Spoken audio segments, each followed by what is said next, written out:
Alright, I'm gonna do this video and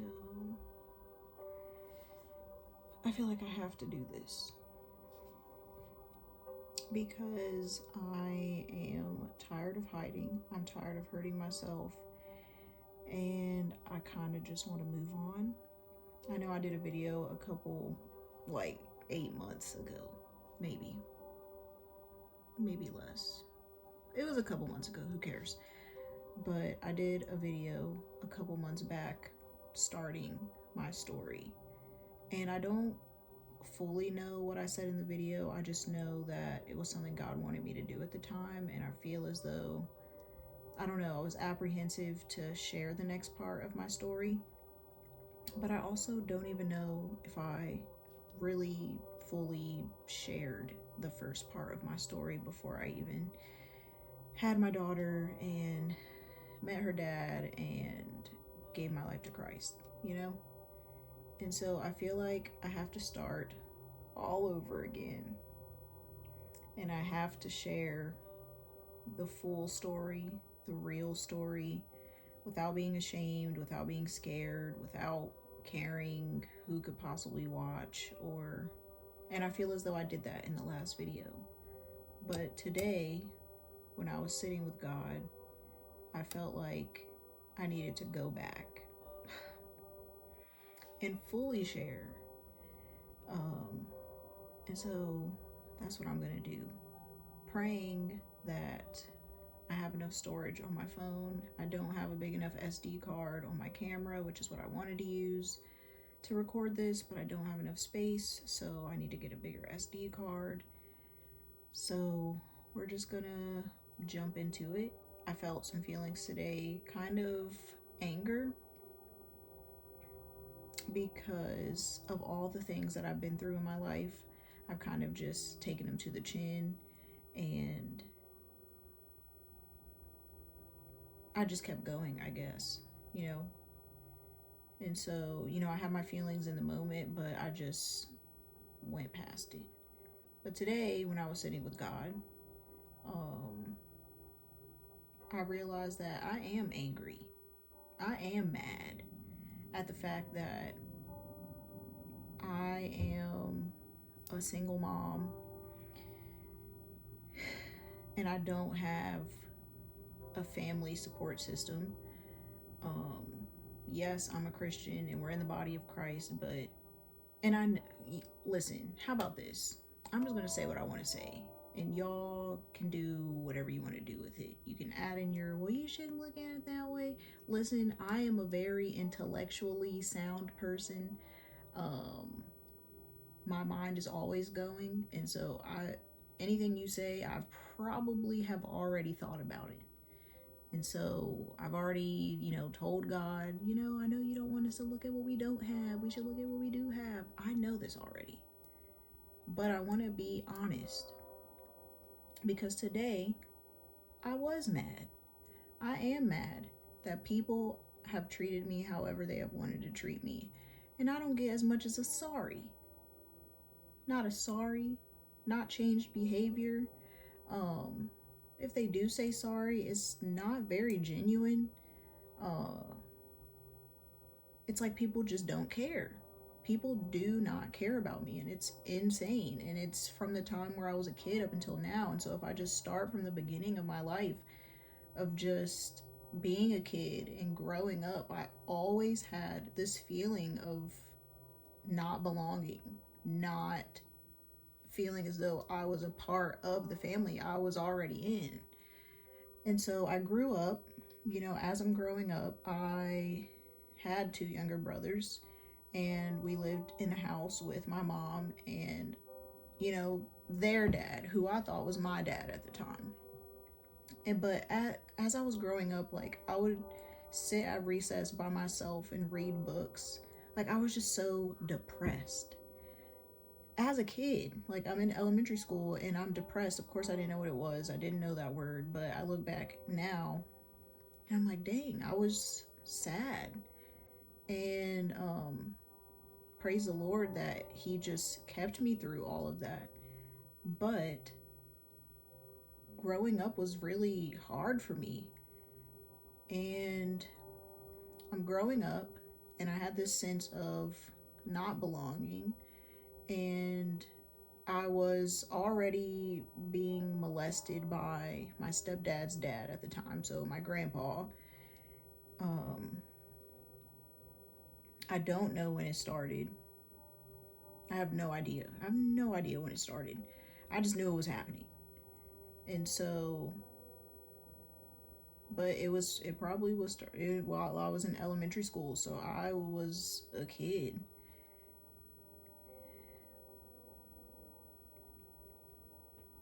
And I had this sense of just not belonging to the family that I was in. And I remember being so sad growing up, and I used to love to journal, and like I would make up books. Everyone would be outside playing, and I would just be inside writing or making books. Like I would make kids books just in my room, and or I'd be on the computer like playing girly nail games or whatever. But I remember there came a point in time where I had a red notebook, and I had written in it that I wanted to kill myself. And so, and I was in elementary school, like maybe third grade, maybe fourth grade, and I didn't know what I didn't know what it meant. But I remember I finally got to stay the night at my friend's house, who literally lived right across the street from us. And so you could see out of our front door, like her house. And so I stayed the night there, but like 6, 7 o'clock the next morning, her mom comes into the room and she's like, "Hey Taylor, like your mom said that you have to go home." And I'm like, "No, I don't want to go home. Like I hate being at home. I hate being there." But I got my butt up and I went back home. And so when I go into our house, all the lights were off, and I could tell that my mom was in there cleaning because I could smell the cleaning supplies. Like the floor in the kitchen looked extra shiny, but it was dark. And so I'm like, "Where is everybody?" And so I walk in and I turn to the right, and my mom is sitting on the couch, like in the dark. She doesn't even say anything when I come into the house. Granted, like I'm just a kid, so it's like, why are you not saying nothing when I come in the house? But I come in and I see my red notebook on the couch, and I'm like, oh no. And so while I was gone, she was obviously in my room. And this is probably the start of why I did not trust my mom, because I would take my red notebook and I would hide it under my mattress, because I felt like, it was where I could hide it. And so I would hide it under my mattress, and she ended up finding it. And so she flips it open and she's like, "Why would you write this in here? Like, why would you write that you want to kill yourself?" And I'm like, I don't know. I obviously didn't write what was happening to me in there, but I guess, that's a memory I will always remember. And so I don't remember what happened after that. It's just a memory that I remember. And so from there, I get into like fifth grade, and I still had this like hole in me of feeling as though I did not belong. And so fifth grade comes, and I just remember we had gotten this bearded dragon. It's like a lizard. We had gotten this lizard, and my parents had it in their bedroom, like at the top of their dresser, and it's, glass thing. And they were standing there. My mom was standing there.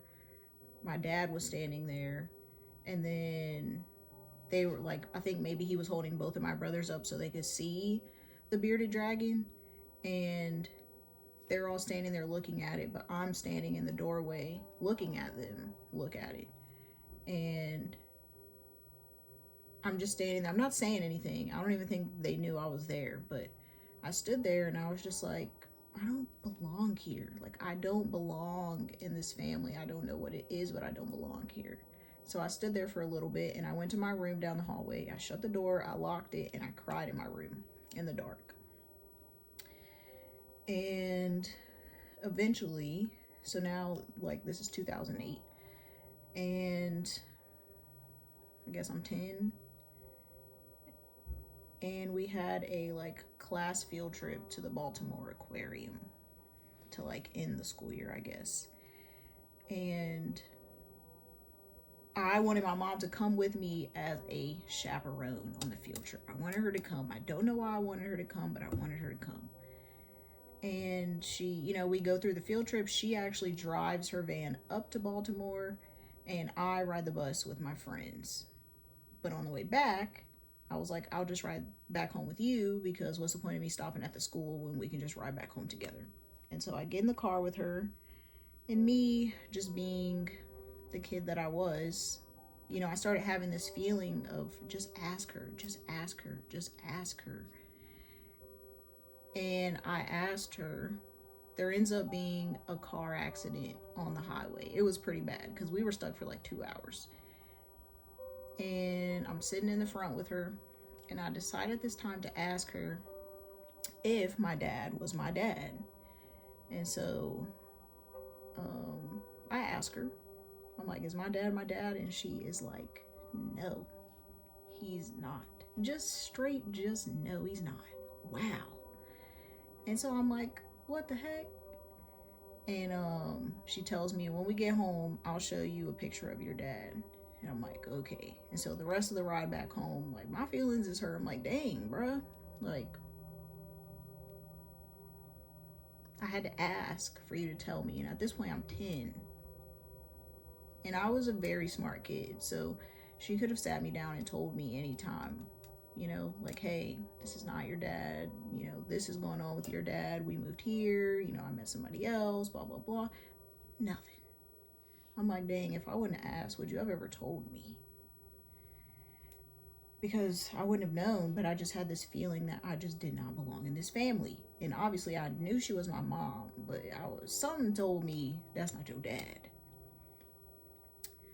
So we get home, and I go with her upstairs. And at this point, this is when everybody had computer desks. And so you had the monitor, you had all that stuff at a desk. There was no laptops. She takes me up there to the place where I would sit all the time, you know, downloading music, playing my games, typing on the computer, spent so much time there. She goes right up there. She goes to the top, like a subwoofer thing on the side, and she had like papers and stuff on the side. And she pulls out this like brown kind of pocket planner thing, and she flips to the back of it and pulls out a folded up piece of paper, opens it up, and there's a picture of my dad. It's like his mugshot with some charges beside it. And I'm like, this is my dad. You know, it has all these charges beside it. And she's like, yeah, blah, blah, blah. This is what was going on. This is what he did. This is why. And I was just like, wow, okay. And so the next year, 6th grade happens, and 6th grade comes, and I just remember I had like started my period in 6th grade, and I knew I was still being molested at the time by my mom or my stepdad's dad. And, you know, my period comes, and like, I could just feel like things were changing. And so I'm like, I don't really want him to be doing this to me anymore. But 6th grade comes, I think it was, I don't know, but my mom, and at this time, nobody knew what was going on because I hadn't said anything. So my mom and my stepdad end up getting married. And my mom asked me, you know, do you want to change your last name to his last name because we're getting married? And my thinking at that point in time was, yeah, I want to change my last name because, you know, I want to belong with you guys. Like, I don't fit in. He's already not my dad. I don't have the same last name as my brothers. And so, yeah, I want to change my last name because I thought maybe his family would it's like I did not have any family. And so I didn't you know, my uncles were around for a little bit, but then everyone like dispersed, and my mom's family never talks to each other because they're always fighting, and so it's just always toxic nonsense. And so I really felt like I didn't have anybody. Like, I would grow up and I would always tell my mom, like, I would just be so sad. I was so sad all the time. And I would tell my mom, like, you know, I just can't wait until I have my own family. And she'd be like, you'll have one day. And once I came to Jesus, like, he reminded me that I used to say that all the time. And I realized how sad it was that I would tell my own mom, like, I can't wait till I have my own family. And she would be like, you'll have one day, instead of like telling me, hey, I'm your family, I love you, I'm here for you, what do you need? She'd just be like, well, you'll have one day, like, you know, and just brush me off. But um, sixth grade is when like things got tough again, and it was just really, it was hard. It was really hard because I ended up making friends with this girl who used to, you know, deal really bad with like suicidal thoughts, and like she would, you know, she would cut herself, and I didn't know anything about any of that. But me and her stayed friends for a little while, and then eighth grade we became like friends again. But sixth grade comes, I decided to change my last name because I kind of want to fit in with the family. So seventh grade, I go back to school, and everyone's like, who the heck is Taylor Macklin? Because my birth name is Taylor Messenger. And yeah, and so now I'm going to school and I have this new last name. And you know, seventh grade was okay. Like, I had a friend, and then like the summer happened and we got back to school, and she like had a new friend, and so I was like, dang, I kind of feel, you know, yeah, it was different. And then eighth grade comes, and I was starting to like boys for real. Like, I already had like a crush on boys before, but then eighth grade comes, and like, you know, I had my first like boyfriend in eighth grade, and I started having the sexual feelings behind like liking a guy, which is what triggered me to actually tell my mom, like, hey, I and also I knew what sex was at the time. One, because growing up I ended up finding like a book of pornography in our house, and because I was already being molested, and then I found this book of pornography, um like I was the oldest, I'd like come home after school and I would watch it and like sneak, and you know, and so I already knew this stuff, you know. I was already sneaking and watching, and I already knew what was going on because I was already like being touched and touching, and you know. And so eighth grade comes, and of course the music I would listen to too wasn't helpful, and the music I grew up listening to wasn't helpful, but it did help me because once I started feeling that feeling for like actual guys, I was like, oh no, like, what if he tries to rape me? And so it got to the point where my mom was just always so mean to me. She was so mean to me all the time. And I think one day I had gotten home from school, and I think maybe she told me to like take me out of the freezer or something. It was something so small. Like, I was not a bad kid. It was just something with my mom. It's just she was always against me for whatever reason. Which made things so hard. And I already felt like I could not trust her. And so um I don't even, it was something so small. And she gets home from work, and I guess I didn't do it. I hadn't done it. And so she gets a belt out. She tells me to come downstairs. We had like moved to a new house like the year before. And she tells me to come downstairs into the basement because she about to beat me, okay? And maybe she did, but I don't know. But I just remember her like standing by me and just being like, why are you acting like this? What is going on with you? And she eventually is like, did somebody touch you? And I shook my head and I said yes. And then she started like guessing, like my uncle, then my uncle, and I'm like, no, no. And eventually she gets to my granddad, and I shook my head yes. And she like falls out and like starts running through the basement and punches a picture on the wall. And I'm just standing there like, and so even in that moment, it was about her. It wasn't even about me. Like, she didn't grab me and say, I'm so sorry. Like, I had no idea. It was not even about me. She like runs out of the back of the house, and I'm just standing there watching her having this conniption fit over something I had been going through for, at this point, what, I'm 14. I had been going through since I was in elementary school. So I'm like, you know. And I never personally told my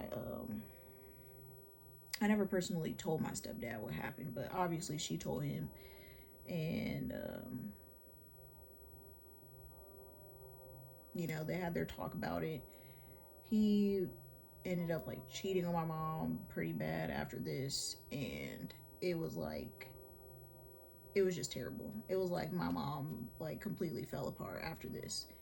And I just remember one morning her coming into my room and shutting my door and just falling on the ground, you know, at my door at like 6 o'clock in the morning, 7 o'clock in the morning. And she tells me that he cheated on her. And I'm just sitting on my bed like, and this is after I had said, hey, this is what happened to me. And so I got pretty depressed after that. And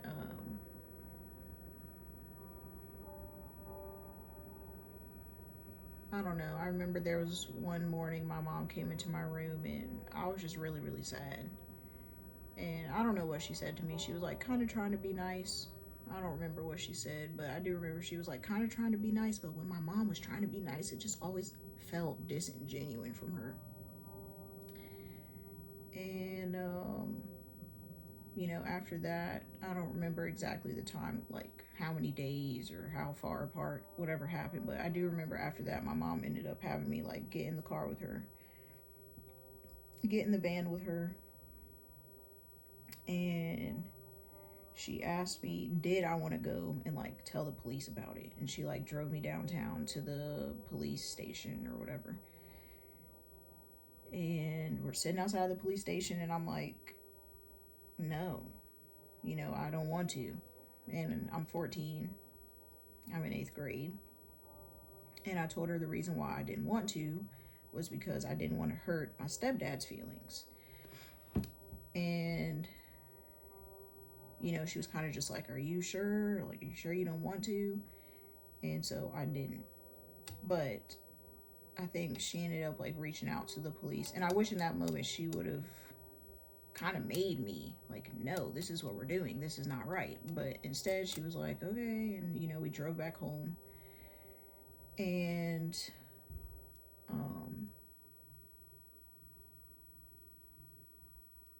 I guess eventually she still told the police. And so 2 police officers came to our house one day, and the whole time the like guy that I was dating while I was in 8th grade, his uncle was actually one of the police officers that came to our house. And so I was like, this is awkward. But I told them what happened. You know, they fill out paperwork. And I remember my like stepdad had taken my brothers outside in the backyard so they could play basketball while this was all happening. And yeah, they leave. 8th grade continues on. Then I go to 9th grade. And one day I'm sitting in class and I just get called to the guidance counselor's office. And I'm like, why am I going to the guidance counselor's office? But I get down there and the daggone police are there.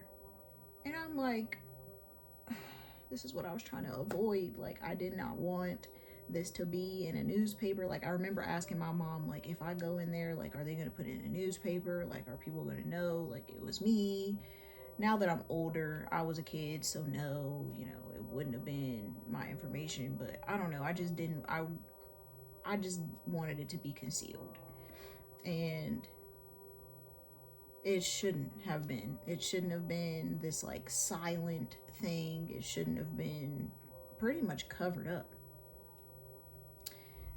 to the point where had to pretty much protect myself because I was exposed to things prematurely. I knew things prematurely, which led to me protecting my own self. And so, pretty much after that happened, I got kicked out of the family. I got kicked out. No one talked to me anymore. I never got a sorry. People were saying I was lying. And, you know, my granddad even said that he didn't. He told, you know, my stepdad that he didn't do it. But my stepdad was like, I know when he's lying. And so, yeah, life was just, it felt like, even though like my stepdad was a habitual cheater before then, it just felt like everything was really my fault after that, because everything was literally like 10 times worse. And so in 8th grade, I had a lot of feelings of just like wanting to kill myself. And like I'd get home early from school, not early from school, but like I would not get off work, but I would get home earlier than everybody else because I was in middle school and I was the oldest. And so, you know, I'd go home early and I would just, and then I think even in 9th grade, like I'd be home early and I just think like I could go in the bathroom and I could lock the door and like, you know, I could just do it in there. Nobody would know. But I would always think, like, I would think, you know, how would my mom act if she saw me? Like, my mom wouldn't be able to function if I did kill myself. And not because she was so sad that I was gone, but just because, I don't know, like, I just thought about how my mom would, I don't know, like, how she would just, like, fall apart. Because, like, I had just watched her fall apart when I told her, you know, I was being molested. And it wasn't even about me, it was about her. And so I always had this thought of, you know, I can't, even though I want to and I don't want to be here, which is kind of making me sad, because I can't believe I was actually thinking this stuff and it's how I felt. But it was kind of, you know, I made me wanting to not be on earth anymore more about my mom than it was about me feeling that way and not wanting to be here. And so I was just like, I can't do that. And I had a friend that struggled with it. It was the friend I had in 6th grade. And of course, the enemy used that friend as like an open door, because obviously I didn't know anything. I mean, I had written about it in my notebook. And so that was like, I don't even know how I knew about that. I just did not want to be alive. And so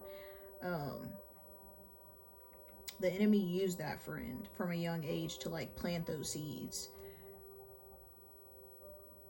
as I got older. And so as I got older, to, you know, overwhelm me with the feeling of like, I don't want to be here. But I would always think of like what it would look like afterwards. You know, me being in the bathroom and like my mom being on the other side of the door and how she would act.